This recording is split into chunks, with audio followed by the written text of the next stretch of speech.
Worry is a misuse of mental energy because it takes the most valuable resource a human being has, attention, and spends it on situations that do not yet exist. The mind projects itself forward, creating images of possible loss, failure, or pain, and then reacts emotionally as if those images are already real. In doing so, the body enters a state of tension, the breath becomes shallow, and the nervous system prepares for a threat that may never come. This preparation feels productive, but it produces no real solution. Energy is consumed, yet nothing is built. Mental energy is meant for clarity, learning, and deliberate action. When it is used correctly, it sharpens perception and strengthens decision-making. When it is wasted on worry, it becomes scattered and weak. A worried mind jumps constantly between what-if scenarios, unable to stay long enough in the present moment to complete even simple tasks effectively. This fragmentation of attention is one of the main reasons people feel tired even when they have done very little physical work. The mind has been running without direction. The present moment is the only place where life can be influenced. Every meaningful action, speaking, deciding, moving, learning, happens now. Worry pulls awareness away from this moment and places it into imagined futures that have no certainty. These futures are often shaped by fear rather than facts. The mind selects worst-case outcomes and repeats them, strengthening emotional reactions while weakening rational thinking. Over time, this habit trains the brain to expect danger even in neutral situations. This creates a cycle. Worry reduces clarity.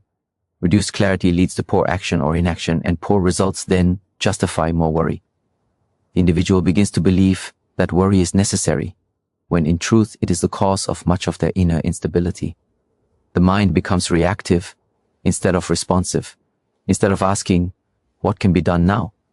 It asks, what might go wrong later? This shift in questioning changes the entire quality of life. Imagined futures have no weight, no resistance, and no responsibility.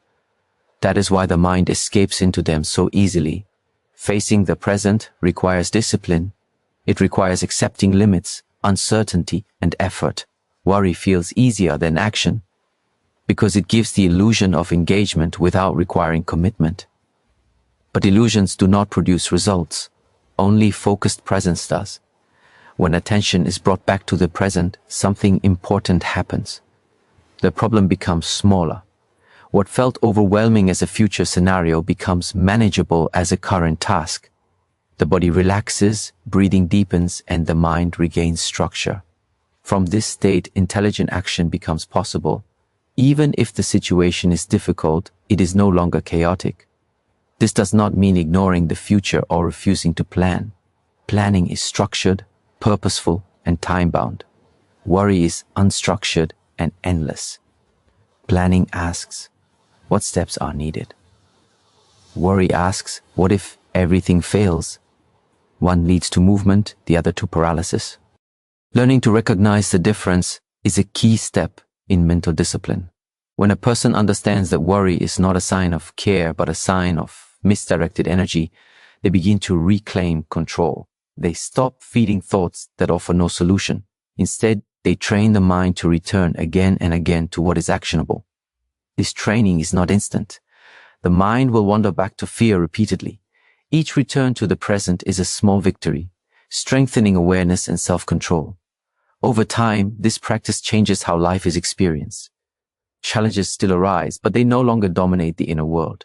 The individual feels more stable, more capable, and more grounded.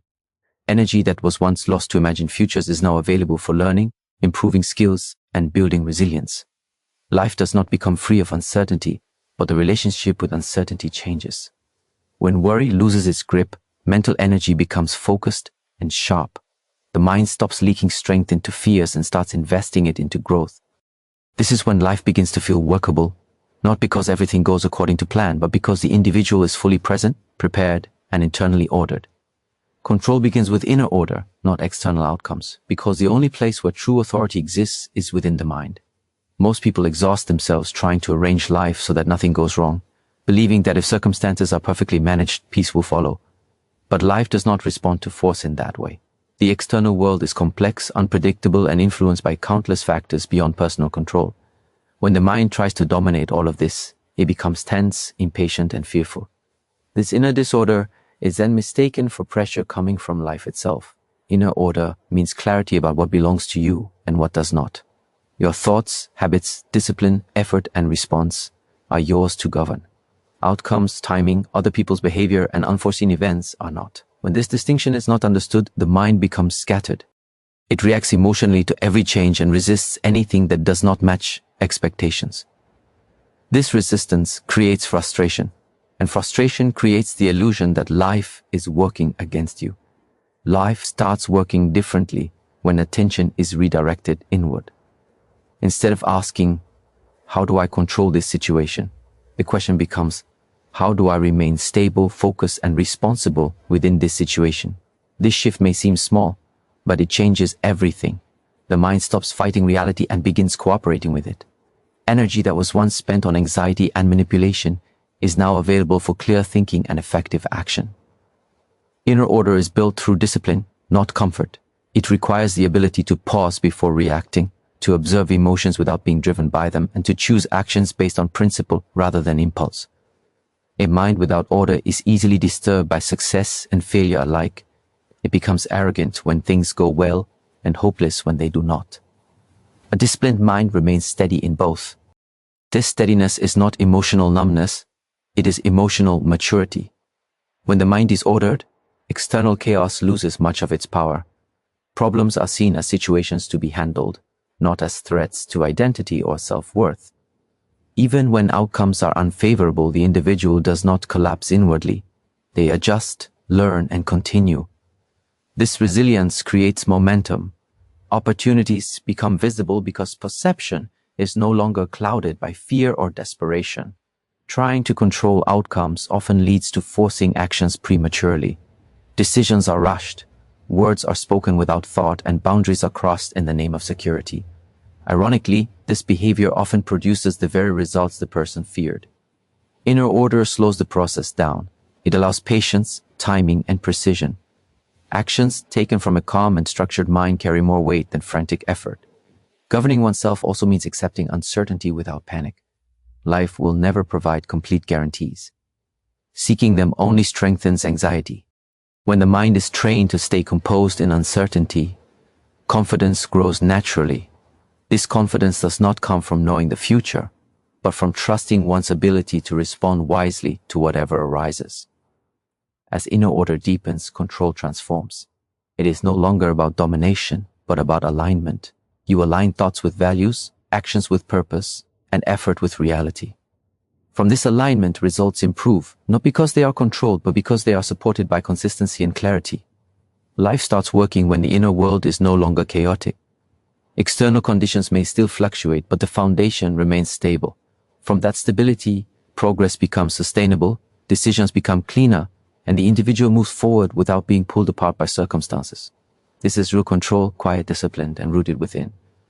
When presence replaces worry, the quality of perception changes. Worry narrows the mind, pushing it into survival mode where every obstacle is interpreted as danger. In that state, the goal becomes escape, not understanding. Presence, on the other hand, opens the mind. It allows a person to stay with what is happening without immediately labeling it as good or bad. This ability to remain attentive transforms obstacles from emotional burdens into sources of information. An obstacle only feels threatening when it is misunderstood. Worry adds layers of imagined consequence to a single event, making it appear larger and more personal than it truly is. Awareness strips these layers away. When attention is grounded in the present moment, the situation is seen clearly. What is required, what is missing, and what can be learned. The challenge is no longer an enemy, but a message pointing toward growth, correction, or refinement. Presence slows reaction. Instead of responding impulsively, the mind observes patterns, habits, assumptions, and emotional triggers that surface under pressure. Each difficulty exposes something about the individual, where discipline is weak, where patience is lacking, where expectations are unrealistic. This exposure is uncomfortable, but it is valuable. Without presence, these lessons are missed, and the same obstacles repeat in different forms. When worry ends, energy returns to awareness. The body relaxes, breathing deepens, and the nervous system shifts out of constant alert. In this calmer state, thinking becomes sharper. Solutions that were invisible under stress begin to appear.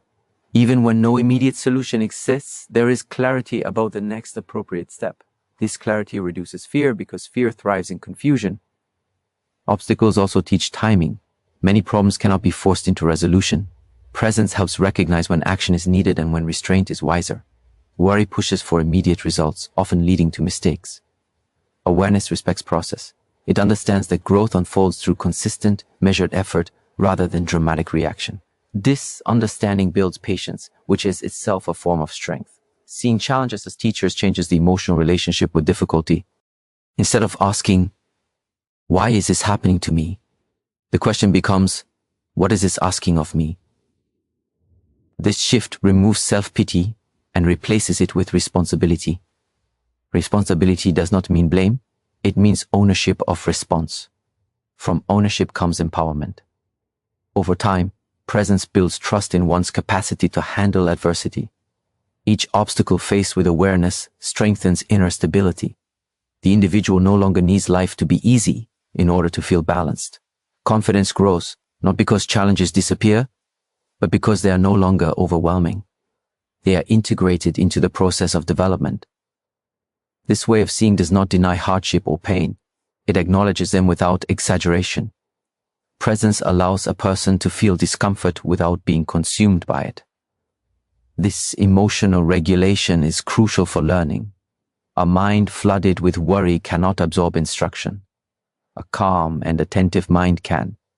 When every challenge is approached as a lesson, progress becomes continuous.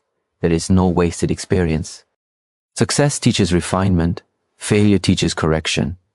Both are necessary. Life stops feeling hostile and begins to feel instructive. The individual moves forward with humility and attentiveness, understanding that each obstacle is shaping awareness, discipline, and character. In this state, life becomes a training ground rather than a battlefield. Presence keeps the individual engaged, grounded, and receptive. Obstacles remain demanding, but they are no longer feared. They are recognized as necessary steps in the process of becoming more capable, more centered, and more conscious. Calm action is more powerful than anxious effort because clarity produces precision, and precision produces results. Anxious effort may appear intense and committed, but it is usually scattered. It moves quickly without direction, driven by fear of failure or urgency for results. In this state, the mind is loud, attention is divided, and actions are reactive. Energy is spent, yet progress remains inconsistent. Calm action, by contrast, is focused. It moves with intention rather than panic, allowing each step to build upon the last. Tension creates the illusion of productivity. When people feel anxious, they often do more, speak more, and rush more, believing that speed equals effectiveness. In reality, tension narrows perception. It reduces the ability to notice details, anticipate consequences, or adjust when conditions change. Mistakes become more frequent, and those mistakes then create more anxiety, reinforcing a cycle of forced effort and diminishing returns. Calm action begins with internal regulation. The breath is steady, the body is relaxed, and the mind is ordered. From this state, decisions are made based on understanding rather than emotion. There is no need to rush, because urgency is replaced by consistency. Each action is deliberate, chosen for its necessity, rather than its ability to relieve discomfort. This discipline is what allows calm effort to outperform frantic movement over time. Progress requires accuracy. Whether learning a skill, building a relationship, or solving a complex problem, small errors repeated over time lead far from the intended direction. Anxious effort ignores this. It prioritizes immediate relief over long-term effectiveness. Calm action respects process. It accepts that meaningful outcomes take time and that rushing often creates setbacks that require even more effort to fix. Another strength of calm action is adaptability. When the mind is not overwhelmed, it can respond to feedback. If something is not working, adjustments are made without self-criticism or panic. Anxious effort, however, tends to double down. Fear resists change because change introduces uncertainty. Calmness welcomes correction because the goal is improvement, not emotional reassurance. Discipline is the bridge between calm and action. Calm alone can become passivity if it is not supported by structure. Disciplined calm is active, consistent, and reliable. It shows up every day, performs the required work, and does not depend on motivation or mood. This steadiness compounds. Small disciplined actions taken calmly accumulate into significant progress. Over time, calm action builds trust in oneself and from others. People sense reliability in those who are not driven by panic. Their words carry weight, and their actions inspire confidence. This trust opens doors that anxious effort often closes. Opportunities tend to align with those who can handle responsibility without becoming unstable under pressure. Calm action also preserves energy. Because there is no internal struggle, effort is efficient. The individual does not burn out as quickly and can sustain progress over longer periods. This endurance is crucial, as most worthwhile achievements require persistence rather than bursts of intensity. Ultimately, progress is not about how hard one pushes, but how well one moves. Calm, deliberate action aligns effort with reality. It respects limits, values precision, and maintains balance. Through this approach, results become more consistent, setbacks become manageable, and growth becomes sustainable. In this way, calm action proves itself far more powerful than anxious effort, not through force, but through disciplined clarity.